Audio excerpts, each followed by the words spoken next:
ब्रह्मलीन महामंडलेश्वर जी महाराज श्री रामानंद जी सरस्वती महाराज आज हमारे बीच में नहीं है। आज उनकी पुण्यतिथि भी है। उसी के उपलक्ष्य में हम यहाँ एकत्रित हुए हैं और अनंत चतुर्दशी जो कोटा में भव्य जुलूस निकलता है उसका आयोजन प्रत्येक अखाड़ों पर जोर शोर से चल रहा है। ये इससे ज़्यादा तो मैं क्या कहूँ, प्रत्येक अखाड़ों पे मैं भी कुछ अखाड़ों पे मैं जाकर के मैंने देखा भी है। सभी तैयारियां जोर शोर से चल रही है। कोटा के जुलूस जो निकलता है वो शांतिपूर्वक और अनुशासित रहे, यही मैं आप सब लोगों से निवेदन करता हूँ। धन्यवाद। की बहुत आवश्यकता है। शांतिपूर्ण सद्भाव से इस जुलूस का हम आयोजन करें और एक अमिट छाप पूरे राजस्थान के अंदर इस जुलूस की जाना चाहिए। उसमें हम और हमारे जो भी उस्ताद लोग हैं उनकी बहुत महत्वपूर्ण भूमिका है। आयोजन समिति जिस तरह से हमारे को निर्देशित करे, जिस तरह का हमारे को आदेश दे, क्योंकि इनकी बहुत बड़ी जिम्मेदारी होती है इस जुलूस के लिए, तो हम इनका पूरा सहयोग करें। धन्यवाद। जय हिंद। धन्यवाद। और निश्चित रूप से गत वर्ष से अच्छी शोभा यात्रा इस वर्ष भी रहेगी और विशेषताएं भी रहेगी। हर साल हमारे कार्यकर्ता और हम सब मिलके कुछ नया करने का प्रयास करते हैं। वो प्रयास कहीं ना कहीं सफल होते हैं और जनता जनार्दन और समस्त हिंदू समाज उसकी प्रतिष्ठा करता है कि नई झांकियां, नए कार्यक्रम लेकर शोभा यात्रा में आएंगे और वो संचार बना रहना चाहिए। और आज हमारे बाबा की भी पुण्यतिथि है, तो ये भी एक हमारे लिए पर्व की तरह ही है और यही हमारे इस कोटा के पर्व की अनूठी एक विशेषता है, जिसके कारण से इस कोटा को पूरे देश में अलग रूप से अनंत चतुर्दशी का महत्व, इस पर्व का महत्व पूरे देश में है। और यहाँ की शोभा यात्रा को लेकर के 15 दिन पहले सरकार के कान खड़े हो जाते हैं, पूरा प्रशासन तनाव में रहता है। तो एक शक्ति जो उस दिन अनंत चतुर्दशी के दिन निकलती है वो हिंदू समाज की हमारे साथ है, ये विश्वास हमारे अंदर रहता है। अब इस पर्व को लेकर के हिंदू समाज के युवाओं में जो एक परिवर्तन आना चाहिए, सोच में जो परिवर्तन आना चाहिए, हम निरंतर व्हाट्सएप पे देखते हैं, अखबारों में देखते हैं, हिंदू की बहन बेटी को आज बड़ा भगा कर ले गया। व्हाट्सएप पर कोई मैसेज चलता है, वो भगवान शंकर के बारे में कुछ भी बकवास करता है, हिंदू संस्कृति के बारे में बकवास करता है, सनातन संस्कृति के बारे में बकवास करता है, और हम लोग व्हाट्सएप के उस मैसेज को आगे बढ़ाते हैं और उस पर लिखते हैं यार इसका कुछ करो। तो इसका कुछ करो अगर कोई व्यक्ति लिखता है तो वो खुद कुछ नहीं करना चाहिए। वरिष्ठ धर्म प्रेमी बंधुओं, सनातन काल से शस्त्र और शास्त्र दोनों का महत्व हमारे देश में, हमारी संस्कृति में चला आ रहा है। भगवान राम का चित्र हम देखें,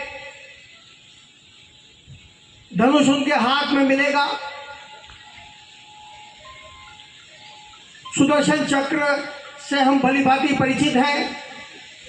व्यायामशाला हो, हमारी झांकी हो, हमारे स्वागत का अभियान हो, जनता का हम जो स्वागत करते हैं उसका महत्व है, भजन मंडली का महत्व है, दांडिया मंडली का महत्व है, युवाओं का, महिलाओं का और नागरिकों की भागीदारी इसमें निरंतर बढ़ाना हम सभी का कर्तव्य है। बंधुओं, आज सबसे पहले तो मैं मंच पे विराजमान हमारी अध्यक्षा महामंडलेश्वर स्वामी हेमाजी सरस्वती महामंडलेश्वर स्वामी मेहतीगिरी जी महाराज, साध्वी मधु जी, आयोजन समिति के समस्त पदाधिकारीगण और मेरे समक्ष विराजमान आज के आयोजित इस कार्यक्रम में सम्मिलित हुए सभी को मैं प्रणाम करता हूं। एक तो जो 28 फरवरी को अनंत चतुर्दशी का पावन पर्व कोटा की धरती पर जो विशाल शोभा यात्रा निकलने वाली है, उसकी तैयारियों को लेकर के एक बैठक है। दूसरा, इस अनंत चतुर्दशी के पावन पर्व को इतना भव्य और विशाल बनाने वाले और लंबे समय तक हमारा मार्गदर्शन करने वाले परम पूज्य संत दिवंगत बाबा महामंडलेश्वर रामानंद जी सरस्वती की आज पुण्यतिथि है। और तीसरा, अयोध्या की धरती पर जो भव्य राम मंदिर बन रहा है, उस राम मंदिर के शुभारंभ का कार्य निर्विघ्न संपन्न हो। तो अयोध्या से आह्वान है कि पूरे देश के अंदर 100 करोड़ हनुमान चालीसा के पाठ हो। उस क्रम में इस कार्यक्रम के बाद में हनुमान चालीसा का पाठ का आयोजन भी किया गया है। आज मैं इस विषय पर चर्चा करना चाहता हूं। जो छोटी मोटी जानकारियां प्रशासन से संबंधित है और आयोजन से संबंधित है, उस पर मैं अपना विषय रखना चाहता हूं। दिन के 12:15 पर सूरज पोल गेट से रवाना होकर के केतुनी पोल, गांधी जी की पुल, सब्जी मंडी, अग्रसेन बाजार, गांधी चौक, रामपुरा, आर्य समाज रोड, हिंदू धर्मशाला होता हुआ बारादरी पहुंचेगा। हमने संपूर्ण शोभा यात्रा में अखाड़ों के प्रदर्शन के लिए 13 बिंदु बनाए हैं, जहां पे वो अपना प्रदर्शन कर सकेंगे। पहले राजदूत कार्यालय है, केतुनी पोल है, फर्नीचर मार्केट है, लाल बुर्ज है, गांधी जी की पुल है, श्रीपुरा है, सनाट्य धर्मशाला है, सुंदर धर्मशाला है, पुरानी सब्जी मंडी है, गांधी चौक है, महारानी स्कूल है, महात्मा गांधी स्कूल है और हिंदू धर्मशाला है।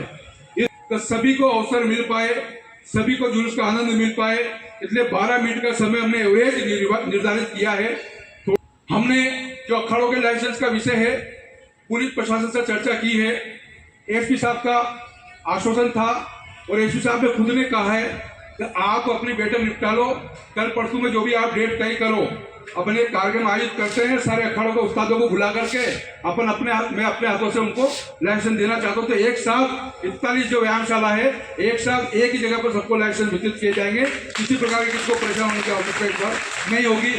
थाने से फोन आ रहा है, बुला रहे हैं, 2 गवाह मंगा रहे हैं और ये दौड़ा रहे हैं, अभी साहब नहीं है, कल साहब है, ये सब नहीं। एक ही बार में एक ही जगह पे 1 घंटे के अंदर सबको लाइसेंस वितरित कर दिए जाएंगे। पूर्ण शोभा यात्रा के अंदर अपने जो अस्त्र शस्त्र हैं वो जिम्मेदार हाथों में दे। अपने प्रमुख कार्यकर्ताओं को ही अपने पहचान की टी-शर्ट, बिल्ला या जो भी दुपट्टा है, सिर्फ अपने संपर्क और पहचान के कार्यकर्ताओं को ही दे। कोई भी असामाजिक तत्व आपका वस्त्र पहनकर, आपका शस्त्र लेकर के किसी भी प्रकार का उद्दंड कर देगा तो अपनी शोभा यात्रा को कलंक लगने की संभावना बनती है।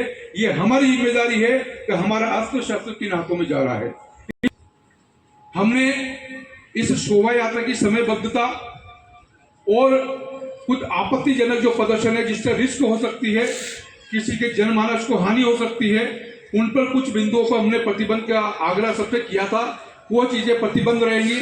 एक तो उसमें मोटरसाइकिल का जो प्रदर्शन है वो प्रतिबंध शोभा यात्रा के अंदर रहेगा। एक जो लाग निकालना है, क्योंकि अपना हर्षोल्लास का पर्व है, मातम का पर्व नहीं है, इसलिए लाग बनाने की आवश्यकता नहीं है, तो लाग पर प्रतिबंध रहेगा। केरोसिन से जो अग्नि अपन निकालते हैं मुंह से, उस पर पूर्ण रूप से प्रतिबंध रहेगा। पट्टियां हम जो तोड़ते हैं वो बीच में रह जाती है, लोगों पे ठोकरे लगकर खून आते हैं, किसके चुभते हैं, उस पर पूर्ण रूप से प्रतिबंध रहेगा। और अपनी व्यायामशाला के अंदर यदि कोई बंदा शराब पी करके आया है तो तो जहां से प्रारंभ हुआ है वहीं से उसको निष्कासित कर दीजिए। अगर बीच में कोई दिखता है तो तुरंत निकटतम पुलिसकर्मी को सूचना करके उसको तुरंत गिरफ्तार करवा के एक तरफ कर दीजिए। लंबे समय से हमने सांत्वना पुरस्कार का एक क्रम चलाया था और उससे लगता है कि झांकी के अंदर, डांडिया के अंदर, भजन के अंदर, अखाड़ों के अंदर क्वालिटी की थोड़ी, अखाड़ों में तो काफी सुधार हो रहा है, लेकिन बाकी चीजों के अंदर क्वालिटी की कमी थोड़ी आने लगी है। तो इस बार संपूर्ण शोभा यात्रा के अंदर प्रथम 10 अखाड़े, प्रथम 10 झांकियां और प्रथम 10 स्वागतकर्ताओं को अनंत चतुर्दशी महोत्सव आयोजन समिति की तरफ से 5-5 हजार रुपए का नगद पुरस्कार दिया जाएगा और 5 भजन मंडलियां प्रथम 5 डांडिया मंडलियों को भी 5-5 हजार का नगद पुरस्कार दिया जाएगा, क्योंकि अखाड़ों को तो निगम प्रशासन सब देता रहता, बाकी इन लोगों को भी बड़ी मेहनत करके हजारों रुपए खर्च करके हम उनकी पूरी पूर्ति तो कर नहीं सकते, लेकिन कुछ देने के बजाय नगद देंगे तो शायद वो आपके किसी काम आएंगे। तो इसलिए नगद पुरस्कार की व्यवस्था इस बार करिए। आगे आगे वही आगे रहेगा, बाद में कोई ये देखे कि मेरा नंबर तो वहां पे है और वो जब तलवारें ले रहा था मैं तो आगे जाऊंगा चाहे कुछ भी हो जाए। वो पूरा हिंदू समाज अपना ही है, वहां पे न तो कोई गोरी है न कोई खिलजी है, सब अपनी है।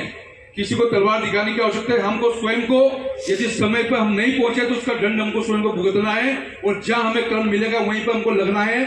आगे आने की बिल्कुल भी गुहार, बिल्कुल भी निवेदन आयोजन समिति ने मत करना, क्योंकि जो क्रम होगा उसी क्रम में शोभा यात्रा चलेगी। प्रशासन से इस बात की चर्चा हुई है कि किसी प्रकार का उद्दंडता झगड़ा के हम मूड में नहीं है, बहुत शांतिपूर्वक, क्योंकि हम ये प्रयास कर रहे हैं कि आपका ये आयोजन, जैसा भी मनोज जी ने बताया, अपन प्रयास कर रहे हैं कि राजस्थान के पर्यटन के पोर्टल पर बने ये और बाहर से बड़े बड़े लोग, विदेशी लोग इसको देखने के लिए आए। और अगर ये पर्यटन का केंद्र बना तो निश्चित ही मानिए कि पर्यटन का बहुत बड़ा कोष होता है, आपके 4 लग जाएंगे अखाड़ों के, झांकियों के, शोभा यात्रा के अंदर। लेकिन एक अच्छा माहौल आप दोगे, उनको लगेगा कि यहाँ पर्यटक को ला सकते हैं, कोई रिस्क नहीं है, कोई टेंशन नहीं है, तो निश्चित रूप से वो आपके बीच में आएंगे और ऐसा माहौल हमको देना पड़ेगा। सुंदर प्रदर्शन हो, अनुशासित प्रदर्शन हो और समय पर प्रतिबद्धता होगी तो निश्चित रूप से हम सभी हमारे जो उद्देश्य है उसमें हम सफल हो पाएंगे। शिव शक्ति नमो नमः। गुरुर्ब्रह्मा गुरुर्विष्णु गुरुर्देवो महेश्वरः गुरुर्साक्षात् परं ब्रह्मा तस्मै श्री गुरुवे नमः। तस्मै श्री गुरुवे नमः। तस्मै श्री गुरुवे नमः। बोले सद्गुरुदेव भगवान की, भारत माता की, भारत माता की। राराट महामंडलेश्वर स्वामी डॉक्टर हेमानंद सरस्वती जी महाराज, हमारे उत्सव के भैया प्रभारी दिनेश जी, सोनी और सभी पदाधिकारीगण यहाँ पर विराजमान हैं।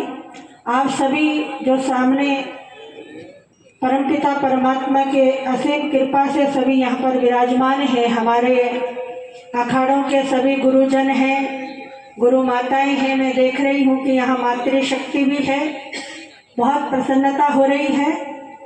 हमारे सबसे पहले मैं हमारे स्वामी जी महाराज की आज जिनका बहुत बड़ा सहयोग हिंदू समाज के लिए रहा है, जो मेरा युवा जो पीढ़ी है वो इसमें बजरंगी का रूप धारण करके अग्रसर होते हैं इस भाव को लेकर के।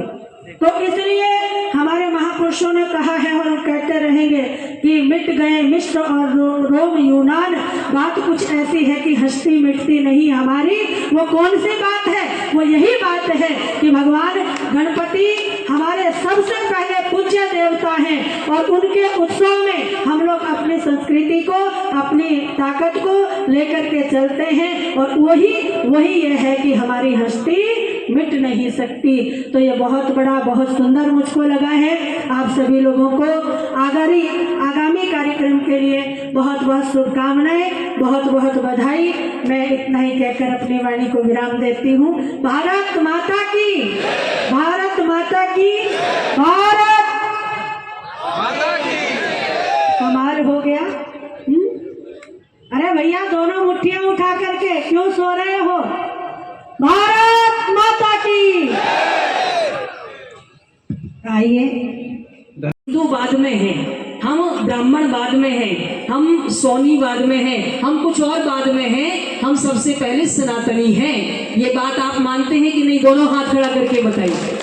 सनातनी हैं। और इसीलिए यदि हम वास्तव में सनातनी, तो ये जो कार्यक्रम हमारे होते हैं, उत्सव होते हैं, वो सनातन परंपरा का निर्वाह करने के लिए होते हैं। आप सब जो बहुत दूर दूर से भी आए हैं, हमारे आग्रह पर आए हैं, वास्तव में आप सबको देख करके आपके धैर्य को मैं प्रणाम करती हूँ कि आप सब बिल्कुल एकाग्र होकर के बैठे हैं और सबके सुंदर आशीर्वचन को सुन रहे, मार्गदर्शन को सुन रहे हैं। आयोजन समिति के द्वारा जो आगामी अनंत चतुर्दशी महोत्सव आ रहा है 28 सितंबर को, आप सबके सुंदर सत प्रयास का एक प्रेरणा रूपी फल हम सबके सामने होगा, जिन्होंने भी मेहनत की है, प्रयास किया है और जो कुछ भी कर रहे हैं। और आपके लिए सुखद अनुभूतियां भी होंगी, साथ में सुखद कुछ घोषणाएं हमारे प्रभारी दिनेश जी भैया ने की है। तो हमें इस कोटा की धरती पर, आपको याद होगा, मैं याद दिलाना चाहती हूँ, पीएफआई संगठन के द्वारा एक बार जुलूस निकाला गया था, याद है कि नहीं? किस किस को याद है? हाथ खड़ा करके बताइए। बस इतने से लोगों को याद है। मैं बताना चाहती हूँ, पीएफआई संगठन के द्वारा जो जुलूस निकाला गया, वो जुलूस इतना मर्यादित था, इतना अनुशासित था कि उस जुलूस को देख करके लोग दांतों तले उंगली दबा रहे थे। क्या हम मर्यादित नहीं हो सकते? क्या हम अनुशासित नहीं हो सकते? क्या हमको उनको दिखा नहीं सकते? क्या हम उनको बता नहीं सकते कि हिंदू सनातन धर्म के अनुयायी लोग एक धारा में चलने वाले लोग हैं? क्योंकि आज राधा अष्टमी है, तो हम उस धारा में बहने वाले लोग, हम उस धारा में चलने वाले लोग हैं। तो निश्चित रूप से आप सबके धैर्य को प्रणाम करती हूँ। आप सब थोड़ी देर का धैर्य और बनाए रखना। क्या इतना सा समय हमारे पास नहीं है? आज मुश्किल से बस अभी हनुमान चालीसा का पाठ करेंगे और उस हनुमान चालीसा के पाठ के लिए, जैसा कि महाराज जी ने बताया, श्री राम हमारे जो आराध्य देव हैं, वो निर्विघ्न रूप से अपने भवन में विराजमान हो जाएं, उसके लिए 100 करोड़ हनुमान चालीसा का पाठ करना है। इतने लोग यहाँ बैठे हैं, आप सब यहाँ से संकल्प करके जाइएगा।